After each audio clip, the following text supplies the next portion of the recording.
Hi, it's John Glynn, and on this tutorial session I'm going to be looking again at the options to do with cropping, but this time we're going to be looking at the crop tool, which is perspective crop tool, okay, not the still to be found within the crop options under modify, but it's the third option, perspective crop tool, okay. In this particular case, again, you have a grid. You can show the grid or not. We're probably going to use a grid because in this case, as I drag my mouse over the picture, we'll be looking at straightening verticals. This kind of thing we have often when we're taking pictures, especially of buildings. We have problems with the verticals all sort of falling over. So it's how to straighten these verticals that we're going to look at in this particular session. The width and height would be related to if you're going to print it possibly and you need it to be a specific size, but the chances are you're not really going to be doing that. I think it's more likely you just want to correct the photograph. So I'm not going to bother with the width and height in inches and resolution in this case. We're just going to have a look at how would you straighten the verticals. So in this particular software, you just drag your mouse over your picture. All I'm doing here is using a PC and a standard normal mouse. So it's just going to the start point wherever you want to start. I'll say no to that. I'll just do it again. Starting at some point in your picture, dragging, holding down the left mouse key if you're using a normal mouse, and dragging and creating an area that you can start to utilize for straightening your photographs. The purpose of this particular tool is that this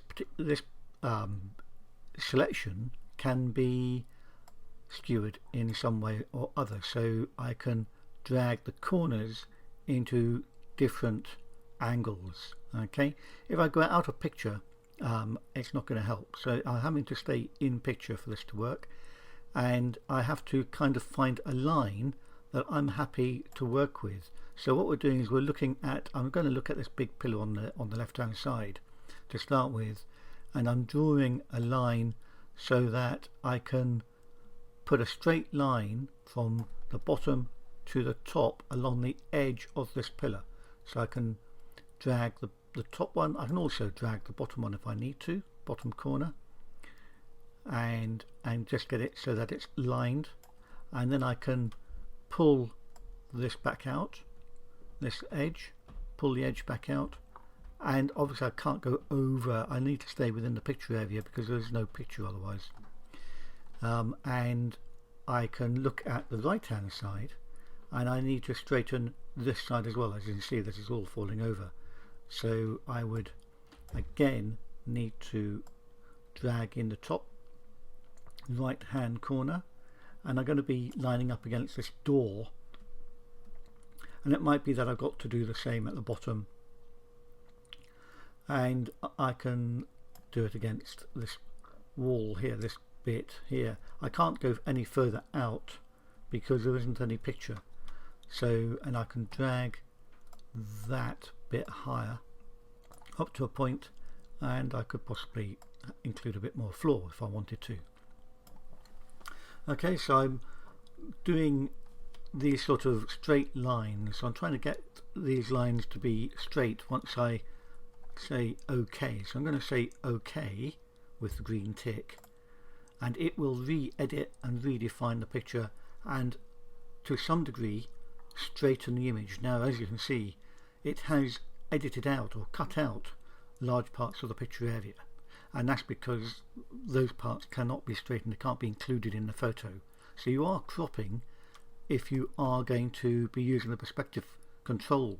So when you take a picture, if you know that you're going to end up having to straighten the walls and remove parts of the picture, you must give yourself enough room around the areas you're going to straighten to allow yourself to lose some of the photograph. Okay, so prior to you taking the pictures, you have to be aware of what you're going to be cutting out.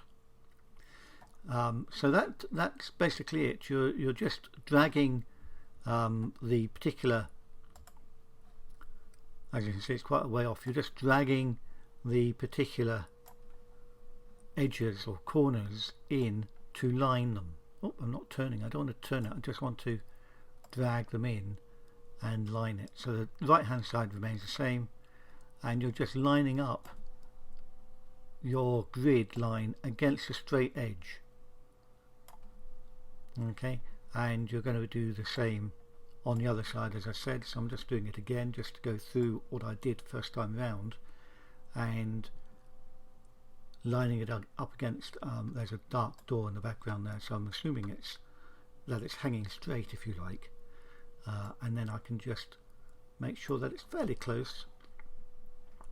As I said, you're going to lose all the semi-grayed out area is bits that you've lost, so you have to accept that you're going to lose parts of the picture. Say OK, it works out the maths, and there you have it. And it's not bad. It certainly straightens the bulk of it and can make quite a big difference. And admittedly, I have taken this picture at an extreme angle to start with. If you don't do such an extreme angle, you won't have such a big dramatic change to make. Okay, so a lot of it will depend on the angle you're at to the building to start with.